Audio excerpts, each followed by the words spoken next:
မြန်မာတရုတ်နိုင်ငံချစ်ကြည်ရေး85နှစ်ပြည့်အထိမ်းအမှတ်အားပေးတွဲယူဖေးမှကိုငရေဘေးသည့်ပြည်သူများအတွက်နှစ်သိမ့်အားပေးမှုခမ်းနားကိုဇွန်လ9ရက်ဒီကနေ့မှာနေပြည်တော်တက်ကုန်းမြို့နယ်ရှိမြန်မာတန်တဲ့ရုပ်မြင်သံကြား Auditorium ခမ်းမမှာကျင်းပခဲ့တဲ့တဲ့ရင်ကိုတော့သတင်းတောက်မြတ်ပြိုးအေးပိုင်းကအခုလိုသတင်းရယူပေးထားပါတယ်ခင်ဗျာ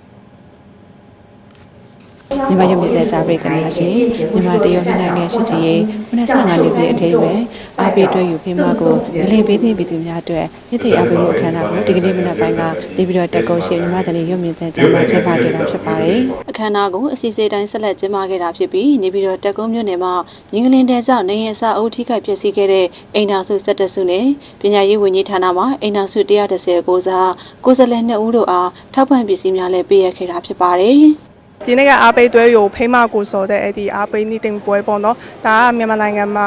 ဖြစ်ပေါ်ခဲ့တဲ့ငလင်ကြီးမှာပိတ်တင်တူတွေအတွက်အားပေးတဲ့ပွဲလေးတစ်ခုပါဖြစ်ပါချင်အဲ့ဒီပွဲကကျွန်မတို့ CMG အနေနဲ့ပေါ့နော်MRTV နဲ့ပူးပေါင်းဆောင်ရွက်ပြီးတော့ကျင်းပတဲ့ပွဲပါအဲ့ဒီပွဲမှာတချင်းဆိုတဲ့အစီအစဉ်တွေပြင်ဆင်ပေးထားပြီးတော့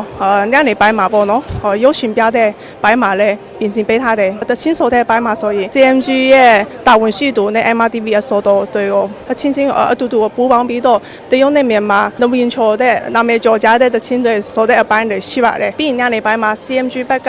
ဘာသာပြန်ထားပြီးတော့ထုတ်လို့တဲ့အဲ့ဒီရုပ်ရှင်ကားနဲ့ documentary လေးကားကိုပြသမှုလည်းရှိပါတယ်အဓိကရည်ရွယ်ချက်ကကြတော့မြန်မာနိုင်ငံမှာလင်ပိတ်တင်တူတွေအတွက်ပေါ့နော်ပိတ်တင်တူတွေမိသားစု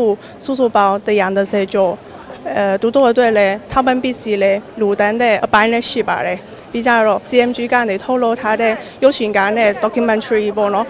MRTV ရုပ်သံမှာထုတ်လွှင့်တဲ့အဲ့ဒီအစီအစဉ်အထူးအစီအစဉ်လည်းရှိပါတယ်China Media Group အနေနဲ့ MRTV ပူးပေါင်းဆောင်ရွက်ပြီးတော့ဒီပွဲလို့တဲ့ရည်ရွယ်ချက်ကကြတော့မြန်မာနိုင်ငံပြည်တင်တူတွေအတွက်သူတို့အားပေးတဲ့သဘောဖြစ်ပါတယ်ပြီးနောက်ပေါ့နော်ပို့ပြီးတော့ကျေပင်းတဲ့ပို့ပြီးတော့ကောင်းမွန်တဲ့မီဒီယာပူးပေါင်းဆောင်ရွက်မှုတွေကိုလည်းပြုလုပ်ဖို့လည်းရည်ရွယ်ထားပါတယ်မြန်မာတရုတ်နိုင်ငံချစ်ကြည်ရေး85နှစ်မြောက်ထိမ်းမှတ်အားပေးတွဲကိုဖေးမကိုငလင်ပေးတဲ့ပြည်သူများအတွက်နှစ်သိမ့်အားပေးခမ်းနားကိုတက်ရောက်လာခြင်းဖြစ်ပါတယ်ရှင်ပညာရေးဝန်ကြီးဌာနအတွက်အိမ်အောင်စု130အတွက်ထောက်ပံ့ပေးတာကိုလာရောက်လက်ခံယူခြင်းဖြစ်ပါတယ်ရှင်ဝမ်းသာပါတယ်နောက်ထပ်လည်းဒါထက်မကလူတန်းနိုင်ပါစေလို့ဆုတောင်းပေးပါရှင်မြန်မာရုပ်မြင်သံကြားပြည်သူများရှင်မြန်မာတရုတ်နိုင်ငံမီဒီယာအဖွဲ့အစည်းများပူးပေါင်းပြီးဒီကနေ့အခမ်းအနားမှာငလင်ဘေးတန်ခန်းစားခဲ့ရတဲ့ပြည်သူများအတွက်ထောက်ပံ့ရေးပစ္စည်းများပေးအပ်ခဲ့ခြင်းဖြင့်နှစ်သိမ့်အားပေးမှုများဆောင်ရွက်ခဲ့ပြီး China Media Group ကထုတ်လုပ်တဲ့ရုပ်သံမှတ်တမ်းအစီအစဉ်လေးခုနဲ့ရုပ်သံဇာတ်လမ်းတစ်ခုတို့ကလည်းမြန်မာတန်ရုပ်မြင်သံကြားကိုတူတန်းခဲ့ကြောင်းသိရပါတယ်ကျွန်မဖြိုးအီပိုင်းပါ